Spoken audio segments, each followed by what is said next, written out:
menyenangkan.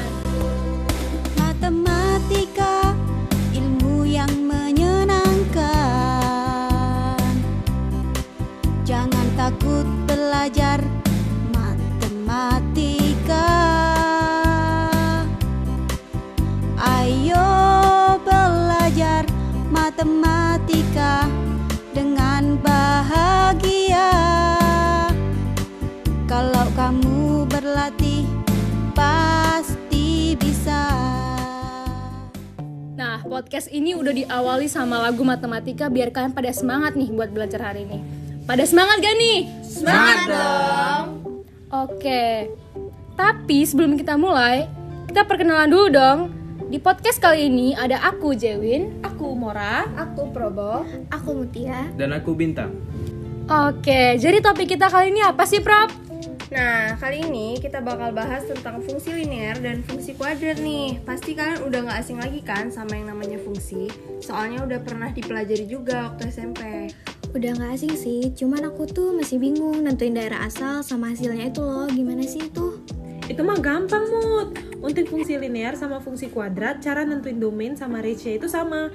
Untuk domain, perhatiin aja nilai absis paling kiri dan kanan yang dilalui grafik. Jadi untuk domainnya, kita lihat aja sumbu X-nya.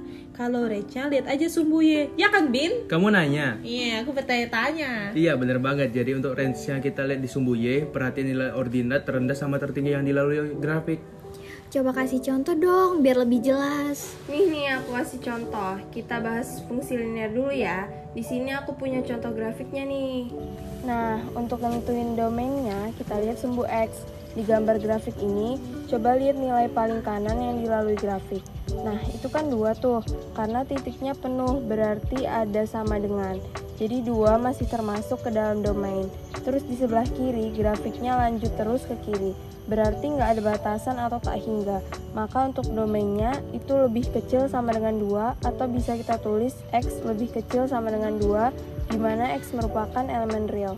Nah, kalau untuk range-nya kita lihat sumbu Y. Di paling bawah yang dilalui grafik kan ada min 4 tuh. Terus paling atas grafiknya lanjut terus berarti tak hingga. Maka range-nya itu lebih besar sama dengan min 4. Atau bisa ditulis Y lebih besar sama dengan min 4 dengan Y elemen bilangan real. Wah, gitu. Hah? Gimana? Kok aku jadi ikutan bingung ya? Maksud yang titik penuh itu gimana? Itu loh Mor, yang pernah dijelasin sama Bu Herma. Kalau titiknya penuh berarti dia tandanya pakai sama dengan. Jadi dia masih termasuk ke daerah asal atau hasilnya nanti. Ada juga yang titiknya berlubang atau kosong, itu nanti tandanya nggak pakai sama dengan. Berarti cuman sebagai pembatas doang. Kalau di grafiknya ada tanda panah, berarti dia lanjut terus grafiknya sampai tak hingga. Oh iya, aku ingat. Yang ada di tabel-tabel itu kan? Iya. Tapi kalau untuk cara gambar grafik fungsi linear itu sendiri gimana sih? Untuk cara gambar grafik fungsi linear itu ada 2, sesuai dengan yang diketahui daerah asalnya. Ada yang daerah asalnya di bilangan bulat, ada juga yang daerah asalnya bilangan real. Kalau daerah asal bilangan bulat, kita itu harus tentuin anggota daerah asal grafik. Terus tentuin koordinat titik-titik pada bidang kartesius. Lalu tinggal gambar koordinat titik-titik itu. Kalau daerah asalnya bilangan real, cukup tentuin 2 titik yang dilalui grafik, lalu tentuin titik ujung grafik sesuai batasan X yang diketahui kalau ada batasan interval. Baru gambar koordinat titik pada bidang kartesius dan terus dihubungi deh jadi gambar garis. Iya, jadi gambar grafiknya tuh beda. Ini aku punya contohnya. Misalnya, kita diketahui ada fungsi fx sama dengan 2x tambah 1 dengan daerah asalnya itu di antara min 1 sampai 3 x-nya. Nah, di sini min 1-nya tuh ada tanda sama dengan ya, berarti min 1-nya masih masuk ke daerah asalnya. Dan di sini daerah asalnya tuh bilangan bulat. Jadi pertama kita harus cari dulu titiknya satu-satu dari min 1 sampai 2. Karena itu 3-nya cuma batasan kan, gak ada sama dengan. Nah, kita masukin x-nya ke fungsinya. Kita dapat nih untuk x min 1, y-nya atau fx-nya itu min 1. Untuk x0, y-nya itu 1, dan untuk x1, y-nya itu 3. Terus untuk x-nya 2, itu y-nya 5. Kita dapat tuh koordinat titik-titiknya, yaitu min 1, min 1, terus 0,1, 1,3, dan 2,5. Tinggal kita gambar aja titik-titiknya di koordinat kartesius. Nah, untuk gambar grafik dengan daerah asal bilangan bulat, gambar grafiknya itu cuma berupa titik-titik itu aja. Selanjutnya untuk yang daerah asalnya bilangan real, kita pakai contoh soal yang sama kayak yang tadi. Fungsinya masih fx sama dengan 2x tambah 1, tapi ini daerah asalnya bilangan real. Nah, tadi kan Mora udah jelasin ya, kalau untuk daerah asal bilangan real kita cuma tentuin 2 titik aja. Jadi di sini kita cuma cari untuk x-nya min 1 sama 3. Kita masukin ke fungsinya.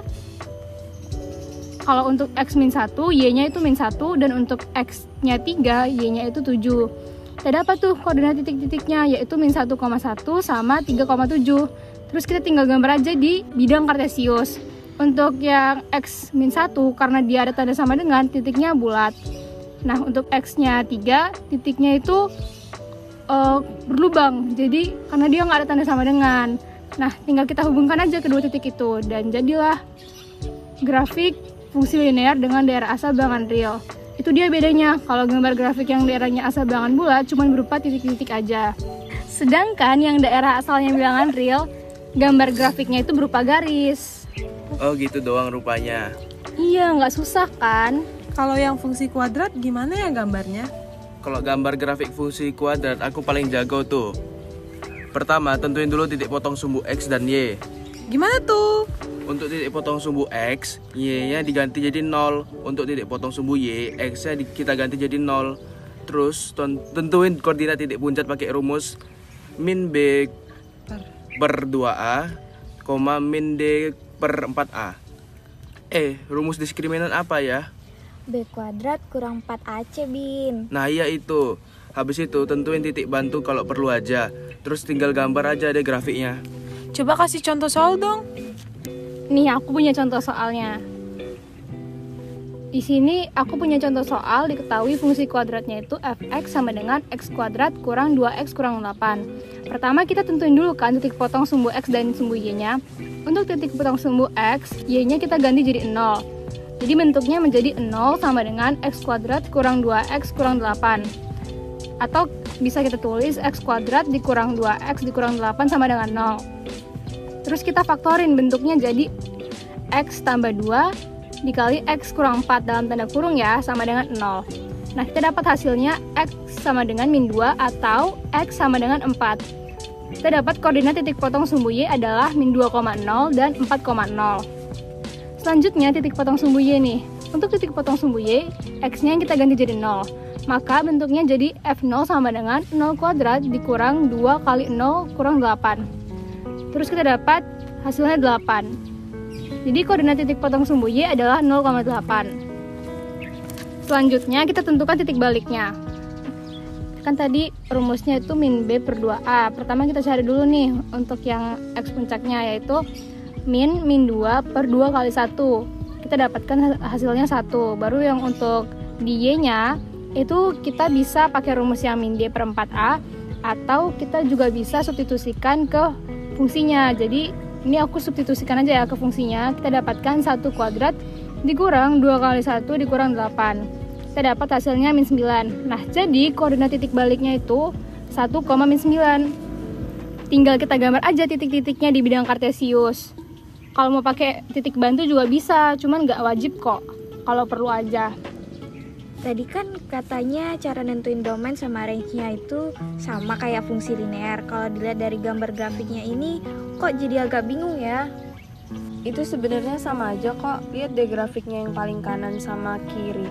Dia lanjut terus kan, berarti domainnya tak hingga bisa ditulis X termasuk elemen real. Kalau range-nya, lihat aja titik puncak atau titik balik minimumnya, itu batasannya kan paling bawah dia 9. Ya berarti range-nya Y lebih dari sama dengan min 9. Oh gitu. Wah, ternyata nggak sesusah itu ya materinya. Iya. Emang gak susah banget kok kalau bener-bener dipelajari. Nah, segitu dulu ya pembahasan podcast kita kali ini. Terima kasih yang sudah mendengarkan. Bye!